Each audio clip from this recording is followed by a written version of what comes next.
too bad. If it's really sticky, you throw it back in there. And I'm going to go ahead and do this one because that's just a little bit sticky. And we'll go ahead and throw that dough hook back on there. See, I just sprinkle a little bit of flour in there. That's it. That's all you got to do. Now, when you're throwing dry flour in there, don't kick it right back up on speed 2. Just speed 1, because that'll throw a tuft of flour in there and make a mess. Nice and slow. Let that flour kind of absorb in there. I'll lean you over a little bit here so you can see a little bit better.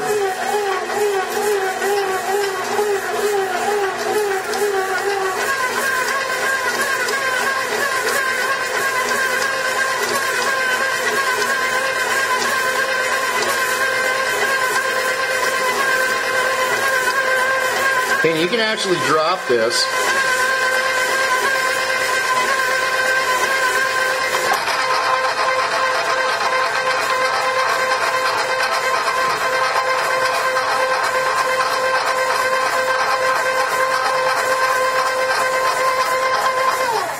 But that's what they call, and I'll get that kind of out of the way more. There we go. That's what they call chasing the hook around the bowl. Okay, now I touched that again, my left hand, so you know.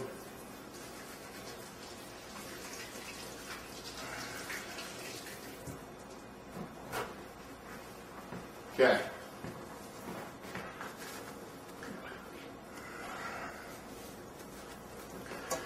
All right. Now this. Have some flour on it. It's okay if you get some of that flour back over your starter. It's better than getting it all over the counter and all over the floor. Now, look at that. See, that is perfect. Look, very little, if anything at all, sticking to my fingers. And it'll still be a little bit sticky, but that's okay. There it is. Perfect. That'll take us to the next segment. Okay, back with you. Now, simply have a glass bowl here. I've got my oven set to preheat. Now, this is not the oven I'm going to bake in necessarily. I've got 3 ovens here in my kitchen. So I'm just taking this and wiping it down with a little bit of olive oil just to grease up the bowl a little bit. Real simple. That's all I'm doing. Take a paper towel, back up the trash compactor that I hate. Wash my hands. Guys, wash your hands. Don't be nasty. I don't care if you're going to bake bread. We don't bring nastiness into our food. It's a terrible thing if you do. You'll never get married.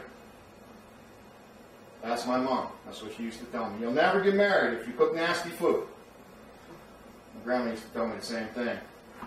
The same woman that used to go pick weeds from the backyard, cook them, and feed them to me. Verdolaga, she called them. Maybe that's why it turned out so twisted. Okay. So, as you can see, I'm working the dough a little bit. I don't have to. It's ready. The mixer did it all. Boom! Throw it in there. Or in the fashion of the metal chef, we could say, boom, baby! Now, I take one of my lovely chef's towels, huh?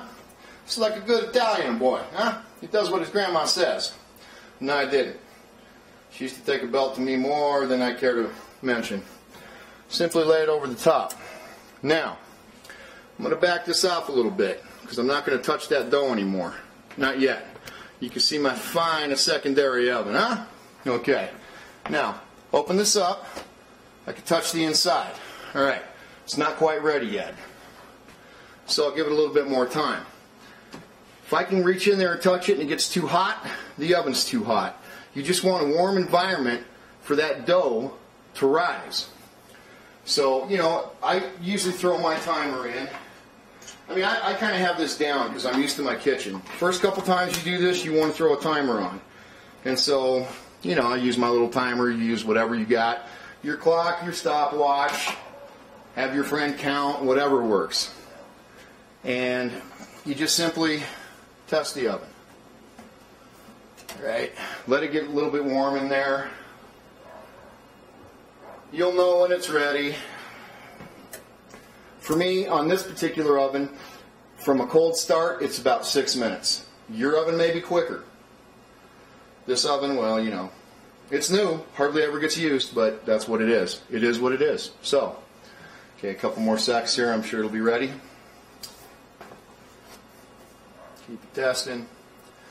And also, the oven light.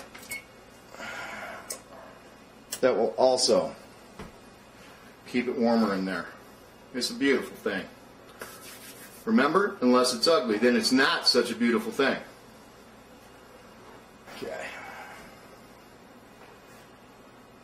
Getting there, getting close. Okay, that's about right. Shut the oven off. You simply take the bowl, set it in there. That's it. Now all we got to do is let that rise a little bit. Could be as long as an hour. So we'll come back in about an hour and check that and see how it's rising. Okay, moving on to the starter that we have left over. Now, basically, we're going to want to build this back up a little bit. We use some. So what I do is I sprinkle a little bit of flour back in here. Now, when we were creating the starter or building that base to make bread, we used warm water. This isn't going to be so critical because we're just simply going back in the fridge. Again, you do want to use filtered water, but it doesn't have to be warm. So I'll take the whisk, just whisk in some more flour. And again, you want to make sure you don't leave it lumpy.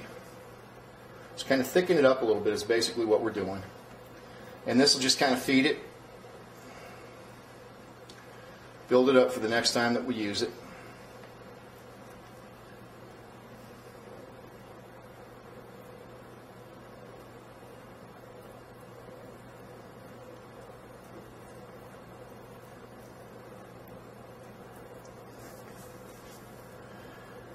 Now I'll rotate these through a series of wheat to white, and it just really kind of helps transform these and keeps them real healthy as far as your starters go.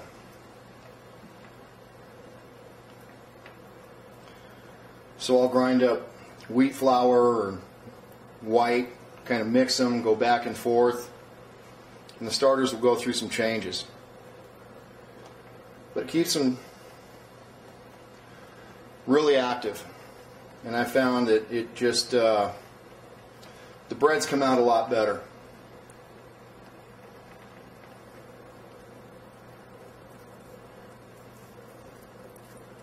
You can actually see how foamy this one is. This one's going to be a great starter. And as long as I keep using it often, keep it fed, it'll stay healthy and it'll really turn out some great breads. Now also keep in mind, like I told you before, don't ever put anything into the starters. Don't use metal tools, don't put any spices, no seasonings, nothing like that into these. You want to keep these pure. Because this is an active yeast. It's alive.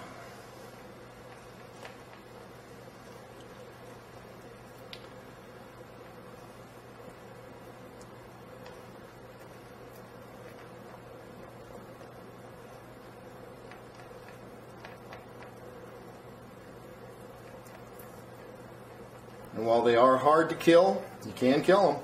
It is possible. I've done it. But you learn a lot going through this process. You learn how to really develop your breads and come out with some incredible product.